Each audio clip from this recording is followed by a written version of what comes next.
Okay, hello everyone. How are you today? I hope wherever you are fine. And this moment, I'd like to share about how to write a line graph. Line graph is one of the tasks that you can have on IELTS writing task 1. As you may have watched one of my video, I think the recent one before this one. So line graph is generally written as a trend. Okay, right, as you can see here, so this whole explanation, I'm going to use this line graph. As you can see, the data is about the population in India and China. Okay, I hope it's clear. If not, then well. Okay, so as you can see, the data is about the population in India and China from 2000 until 2050. And then this very moment, I'd like to share the steps of writing line graph from planning to writing. All right, so well, here we go. Okay, the first is planning. So before writing, make sure you spend some time to plan at maximum 5 minutes. Don't spend too much time to plan because you only have 20 minutes, remember.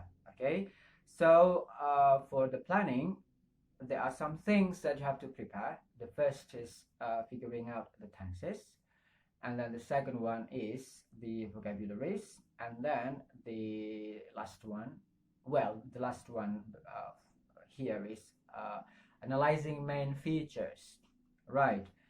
As you can see from the data about the population in India and China, so it started in 2000 until 2050. So you are going to plan a lot of tenses here. So as you can see that the data started in the past, so it means we need to prepare the tenses which can describe past. What are they? You can figure out the pattern of simple past, and then past perfect, and then past continuous. So it's not only about simple past. Okay, so you need to think about the variation to describe a data happened in the past. Right, and then because it happens until now, so it means you need to think about the pattern of simple present, and then also present continuous and present perfect. All right, and then for the future, it means you need to think about the pattern of future tenses. For example, present future, and then future perfect, and if it's necessary, then future continuous tense. All right, so remember that it is recommended to write the pattern before writing the before writing the text, because it is very helpful. Okay, and then for those tenses, it is not only active sentence, but because in any kind of sentence, then there is other types, which is the passive, so you need to prepare the passive structures as well. Okay, so after the tenses, then we need to think about vocabulary. As I mentioned earlier that line graph is a trend, so it means we need to remember some language or some words to describe the trend. I'm going to give some example for the words related, or some words which are useful for describing trend here. As you can see as well, so there are some words to describe the increase. So they are rise, and then go up, and then climb, and then grow. Okay, those are for the general increase. And then if you want to describe a big increase, so you can use soar, and then surge, and then skyrocket, and then shoot up. Okay, And then for the decrease variation, you can use decline, you can use go down, and then fall, drop, dip, and then shrink. And then if the decrease is big or huge, then you can use plunge and plummet. Right, so those are the verbs. And remember, because those are verbs, so it means they can change based on the tenses that you use. So if you use simple past, so it means you need to change those verbs into past verbs. And then if you use past perfect, so it means you need to change those verbs to be past participle, or commonly known as verb 3. Okay, and then it is also necessary for us to know the adverb to describe the increase or decrease. Okay, here we go. So there are considerably, slightly, negligibly, marginally, significantly, dramatically, gradually, and steadily. Considerably until marginally, it means to describe a small change. Okay, small change. If it's a medium change, that you can use significantly. And then if it's a big change, that you can use dramatically or rapidly. Okay, and then for gradually, it is used to describe a change which happens gradually. Okay, and then if the change happened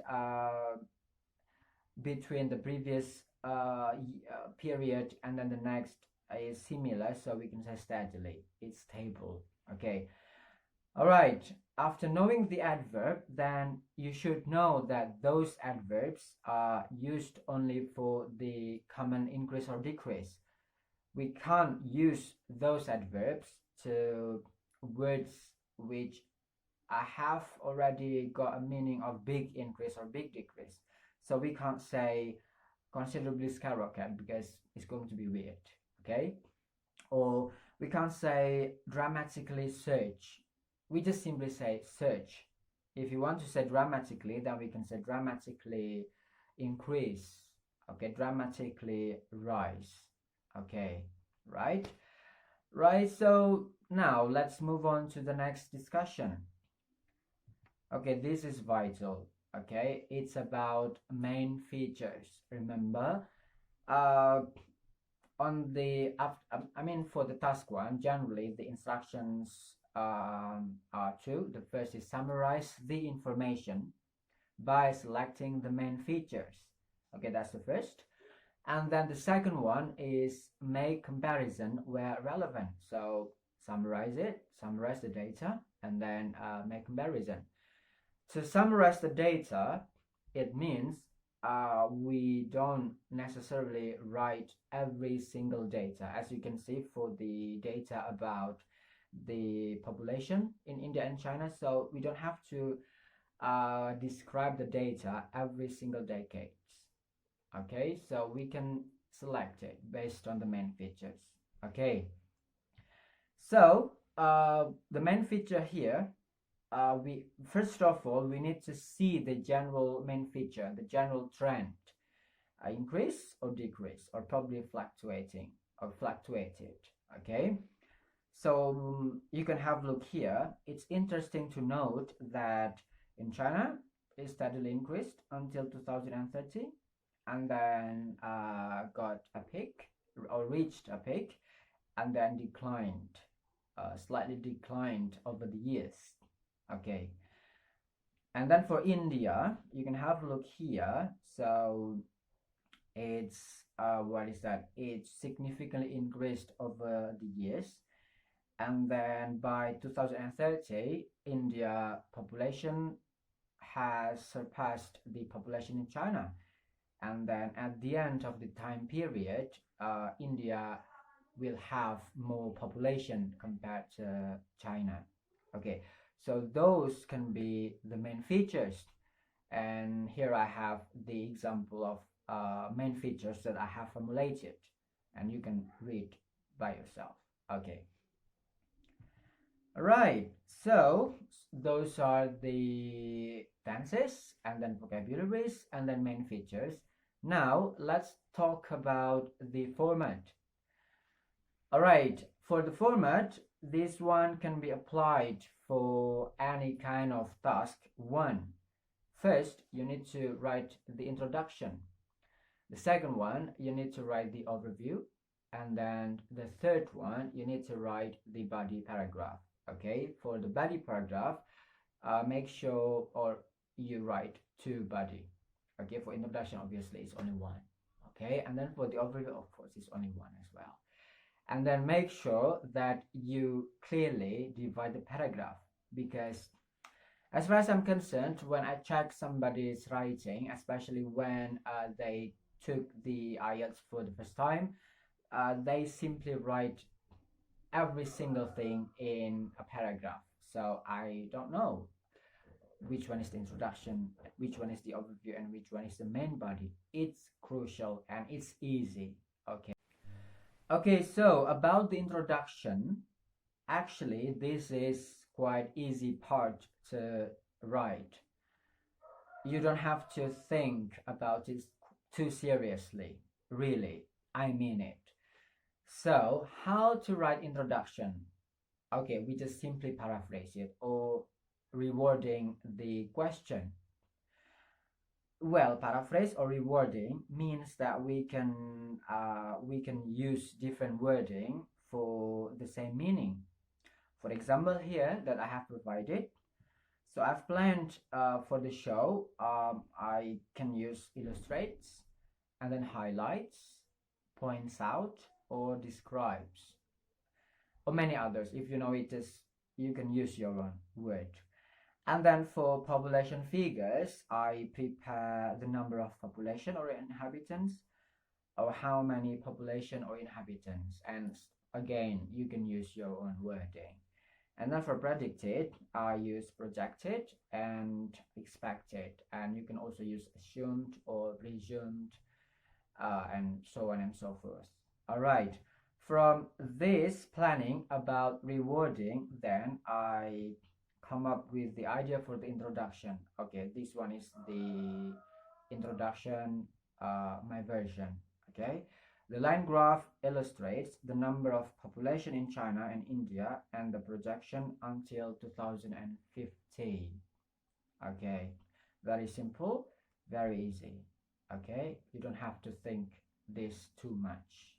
Okay, reword, just paraphrase the question, that's all. All right. And then now for the overview. Okay, for the overview, this thing need more serious planning. Okay, we have prepared the main features, and this is one of the functions of main features, to write the overview. Okay, so the overview here can be written based on the general overview. Right. So from the overview that we've got, then we can formulate, from the main features that we've got, then we can formulate the overview. And here is my overview based on the main features. Okay, I think I'm repeating my words over and over. I hope it's okay. Right, here is the overview. You can have a look there. Here, overall, the population of both China and India steadily increased until 2030. While for the next decade, China is projected to decline, the number of population in India is expected to soar. All right. And make sure that your overview highlight the main trend. Okay, and then for the overview part, you don't have to include the data.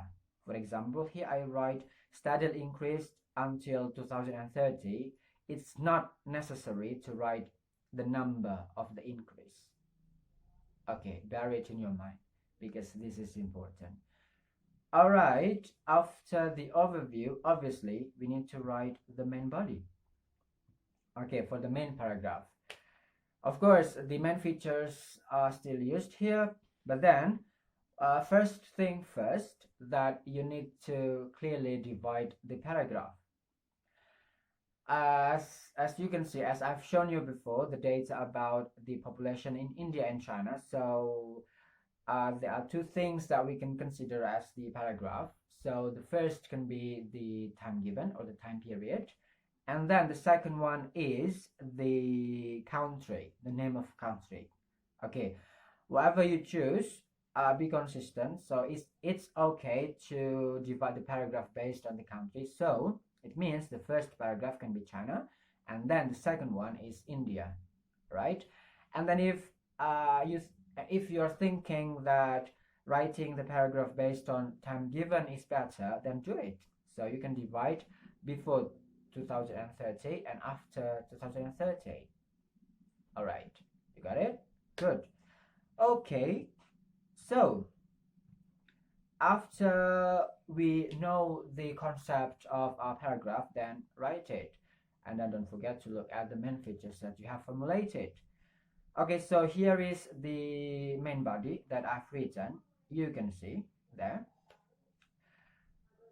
Okay, do I need to read it out? Okay, so for the main body, in 2000, China had a higher number of population than India at around 1.25 billion and 1 billion respectively. The population in China significantly increased until the next 2 decades and reached the peak just over 1.4 billion. In the next few decades, the number of inhabitants is expected to fall gradually, and it is going to hit the lowest point since 2030 at 1.4 billion. Okay, so I used past simple there, and then I used present future, and I use significantly. So make sure you've planned it before to write a good composition of main body. Right, that's for the first main body about China. So the second one is about India. So okay, and after writing the first main body, and here is the second main body about India.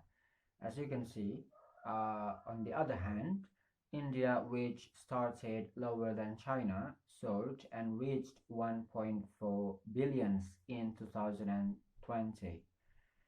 Since then, this nation's population has been predicted to skyrocket and overtake the total number of China's inhabitants, and it will reach the highest peak at 1.6 billion in 2050, which means at the end of the period, India has significantly more people than China.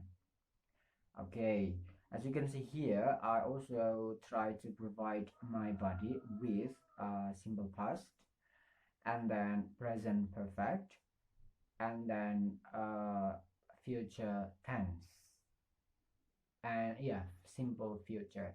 Okay, that's all about the discussion of line graph from the planning until the writing, and there is no instant way to be able to write well, so it demands courage and also persistence.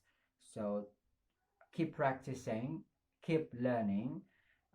Usually I said to my student, practice one at a time. It means you've got this and then practice it. Don't just save it in your memory, because we know that humans memory is something that quite fragile. Sometimes we learn it yesterday and then we forget it now. So yeah, practice, practice, and practice.